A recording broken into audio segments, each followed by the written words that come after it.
Okay, so a little bit about us. Let's see if you can guess it. I'm sure you can after these context clues.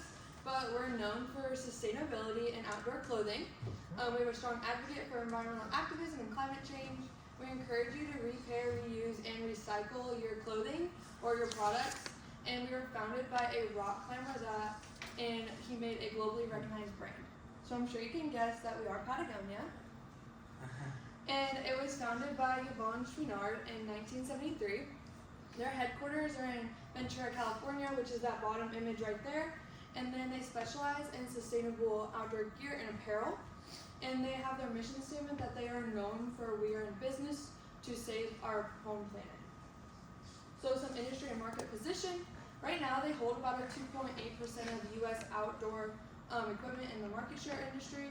They are known for their high quality and sustainable products, and they are recognized as a leader among B Corps, which will be talked about later, but they have an impact score of a 151.4 out of an 80 to 250 scale.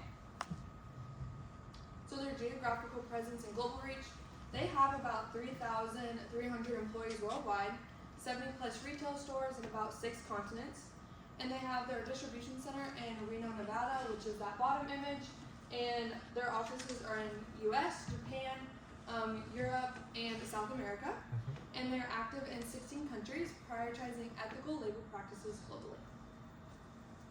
And lastly, their historical performance and growth. Right now, they're valued at about $3 billion, and annual revenue for them is about $1 billion per year. In the last decade, they have quadrupled their revenue, and it's just because of their strong brand loyalty and their transparency throughout. Their notable growth and economic consciousness consumer basis, and they have a circular economy and a transparency in their supply chain. Okay, so when we talk about their sustainability framework, we're going to talk about their goals first. So Patagonia actually has a PDF document online which lists about all of their sustainability goals throughout the next 50 years or so. But I wanted to talk about the 2 that we're going to be able to see them accomplish. So by 2025, Patagonia is going to want to only use preferred materials and eliminate virgin petroleum. So virgin petroleum, if some of you don't know, it's a mineral oil which is very, very bad for the environment. It's horrible for air pollution, it's considered a greenhouse gas, and when it leaks into the water, it's terrible for water habitats.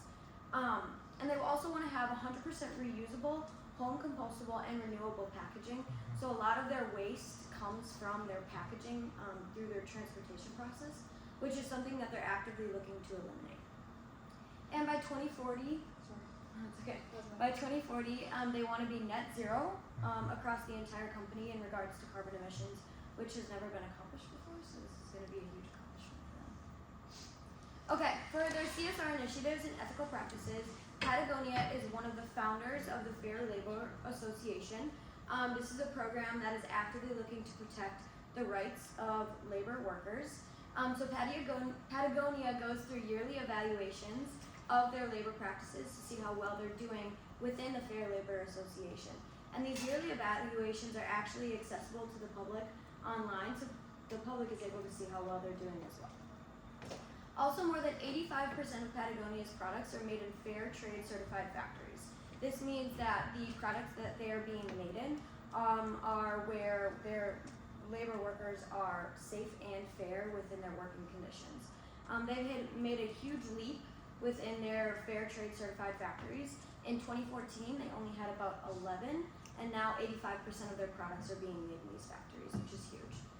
They've also developed programs like the Regenerative Organic Certified Program, the Migrant Workers Program, and the Living Wage Program, which will all be talked about later.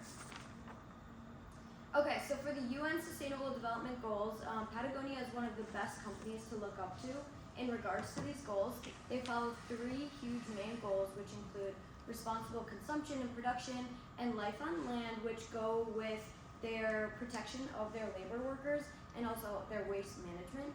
And their second goal that they follow is climate action, which includes them actively and constantly looking towards ways to be able to control their waste management and their air pollution and their carbon emissions and things like that. Okay, so moving on to their environmental impact. In regards to energy and water usage, Patagonia can confidently say that they are 100% renewable within electricity in the United States and 76% globally. This is huge. There's not a lot of companies in the world that can say that they are 100% renewable within their country. Patagonia also uses virgin materials, which eliminate their carbon emissions. Back in 2016, they were at 44%, and now they're up to 80% reduction of their carbon emissions. They're also involved with a river restoration program called the Bonneville Environmental Foundation.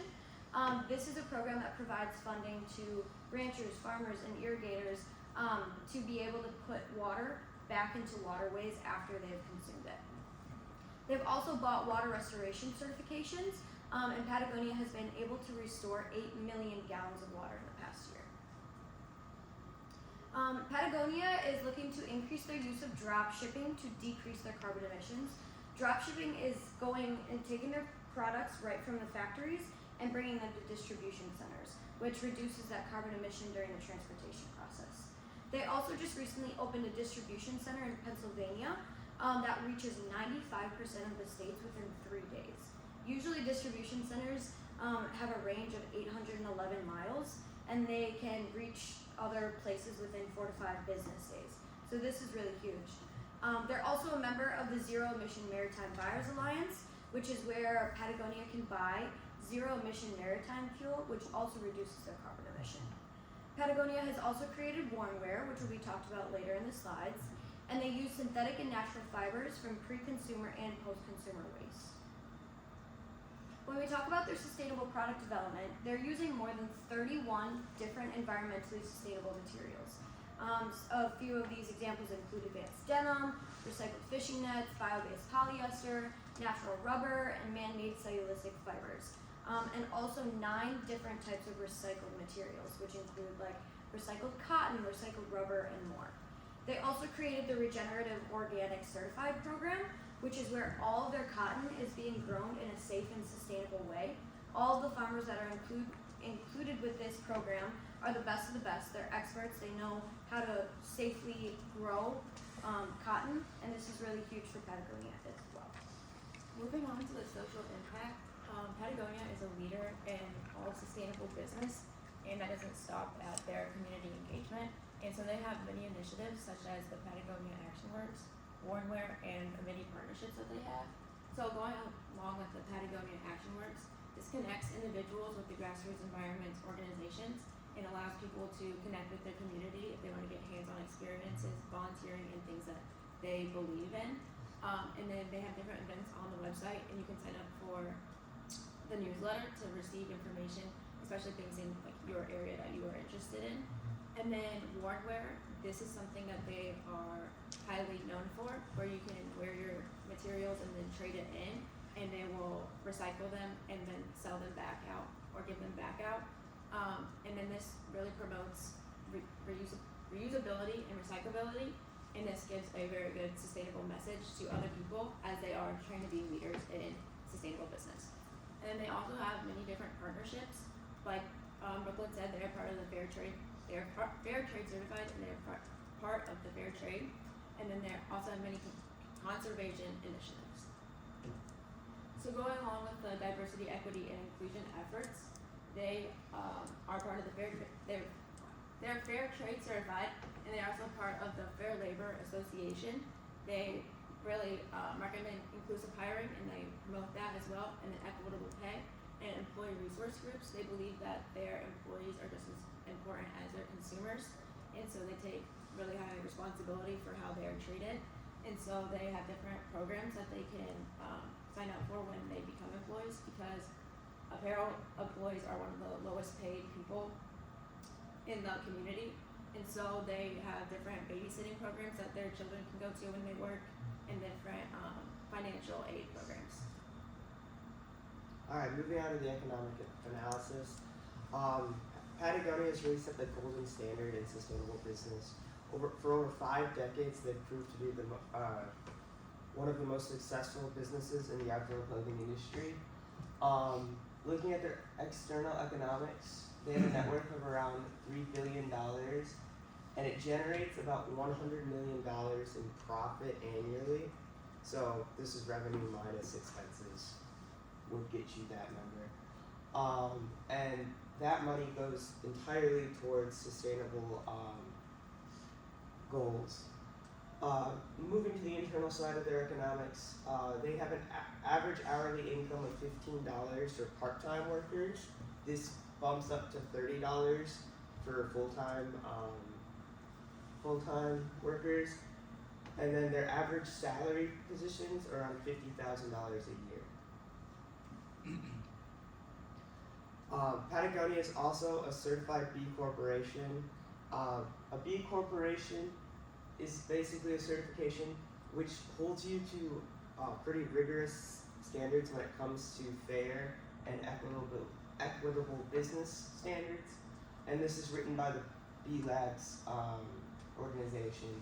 The title is only held currently by 9,140 companies, with Patagonia being one of the largest. And back in 2011, when Patagonia joined B Labs, they were one of the first 100 companies, and at the time, substantially the biggest company to join this initiative. Patagonia their profits goes towards climate change. They help with the environment and they help with everything that goes into the environment. They transfer 98% of their stock to a nonprofit organization that we're going to talk about in a little bit. Money is used to fight environmental climate change. They help with the environment. They help with everything. Moving on to stakeholder engagement, the Holdfast Collective. This is a trust set up by the owners of Patagonia with their non-voting shares. And for those of you who may not know, non-voting shares are worth what's worth all of the money in a company, whereas the voting shares are worth only about 2% of the company, but then have control over company decisions. But the non-voting shares went to the Holdfast Collective, which is a trust set up and is ran independently of Patagonia, but shares the similar belief values and controls where their annual revenue is dispersed to several nonprofit charities and other causes. On top of that, Patagonia has been since 2015 holding to the 1% for the planet, which this comes out before the money is then given to the Holdfast Collective, and this goes straight to the 1% charity, and then they are able to use that money for themselves. Moving on to the SWOT analysis, the strengths for Patagonia being a leader in sustainability and for sustainable companies, and then they also reduce the carbon footprint in each product that they produce, and their recyclability and innovation is staying ahead of the game and being known for recyclability and being so innovative in every product that they produce. Some weaknesses, like any other company, they're gonna have weaknesses, and some of them are ensuring labor practices are met globally because they get most of the material from far away in different places because they want it to be so sustainable. It's hard to be in control of those companies and making sure that they meet the same fair labor trade programs. And then another one is cost, because of the high sustainable products that they're wanting to use for their products. It will be additionally extra, which means they have to charge extra. And then many of their opportunities include being a leader in sustainable business programs, and then their collaborations with Warrenware, their organizations and events that they like to host, and things like that, and then the innovation in sustainable materials. And then some threats that they have are competition, because sustainable business is starting to grow because it's something that our generation is really interested in. They will have more competitors that they'll be fighting with for consumers. Another one is availability of resources, because more people are starting to do it, the resources will go down.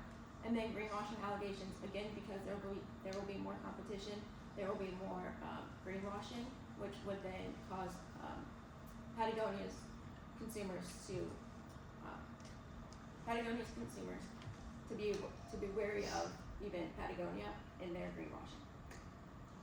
Some future recommendations, they have supply chain transparency, they already do a circular economy with Warrenware and their renewable energy, and then packaging, they can do more sustainable packaging by 2025, their environmental advocates for stricter environmental policy, and then engaging Patagonia Action Works, which is Patagonia engaging with environmental organizations and customers and bringing them together. And lastly, regenerative agriculture, which invests in sustainable farming to combat climate change, and you can see that in the top image. And then consumer education with campaigns on mindfulness purchasing, sustainability, and platforms like 1% for the planet build a strong customer loyalty. And then we have any questions?